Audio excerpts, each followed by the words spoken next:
Pas vraiment d'avancée ni d'unité affichée à l'issue du sommet européen de Bruxelles. La question des migrations était au menu de cette seconde journée.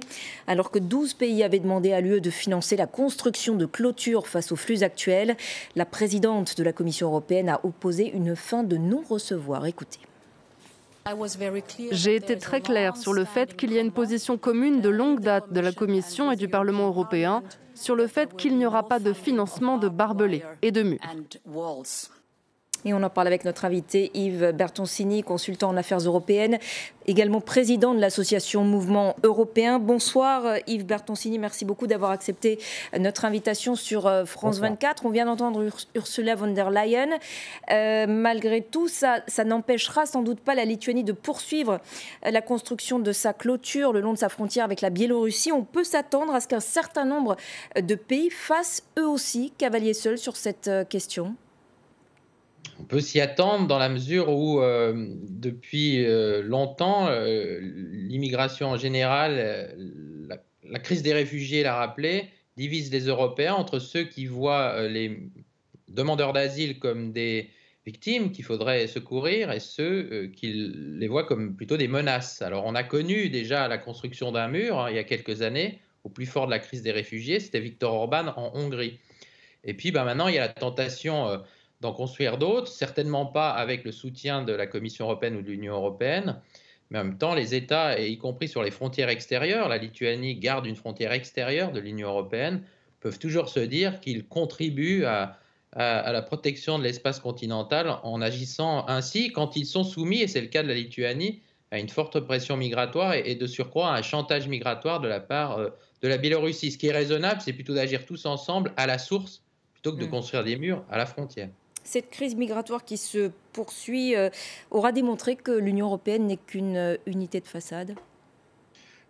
Ce n'est pas une unité de façade au sens où il y a l'union sur l'essentiel. Les Lituaniens sont par exemple très contents de faire partie de l'Union européenne. Ils ne se verraient pas en sortir pour être à la merci de la Russie. Donc il y a des fondements solides à l'unité européenne. Mais il est vrai qu'il y a beaucoup de crises de copropriétaires. Voilà.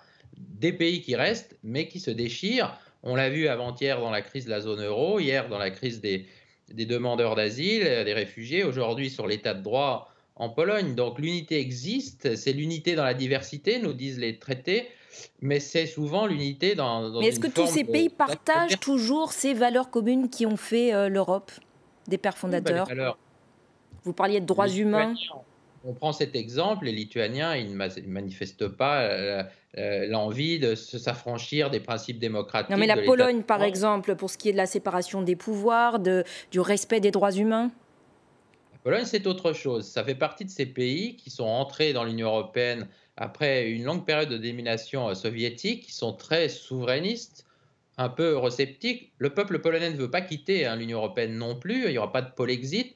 Et qui remettent en cause, alors attention, qui remet en cause, pas les Polonais, les autorités polonaises actuelles qui remettent en cause. Donc le parti droit et justice. Voilà, et donc elles ne sont peut-être pas éternelles non plus, ces autorités. C'est peut-être aussi parce qu'elles savent qu'elles ne sont pas éternelles qu'elles veulent changer les règles du jeu judiciaire, peut-être démocratique. Il faut être attentif à ça, à la fois parce qu'effectivement ce sont des valeurs communes, et puis c'est aussi nos intérêts d'Européens, parce que si les autorités polonaises, les autorités juridictionnelles s'écartent du droit commun, qu'adviendra-t-il des intérêts français en Pologne, des intérêts européens, des entreprises, des travailleurs, des produits qui vont là-bas? Donc c'est pour des questions de valeur, mais aussi pour des questions d'intérêt, que la plupart des Européens quand même serrent les rangs, à part quelques pays, et encore une fois, au-delà des pays, des autorités gouvernementales, Viktor Orban hier, les autorités polonaises aujourd'hui. Le Conseil européen n'a pas consacré beaucoup de temps à ce sujet parce qu'il espère que tout ça finira par s'apaiser, y compris avec des procédures juridictionnelles. On est dans l'Union européenne, il y a une cour de justice, elle tranchera sur ces sujets-là. Avec le départ prochain d'Angela Merkel, dont c'était d'ailleurs le dernier sommet européen, elle a fait d'ailleurs part également de ses inquiétudes quant à l'avenir de l'UE. Ces dissensions au sein des 27 risquent encore de s'aggraver?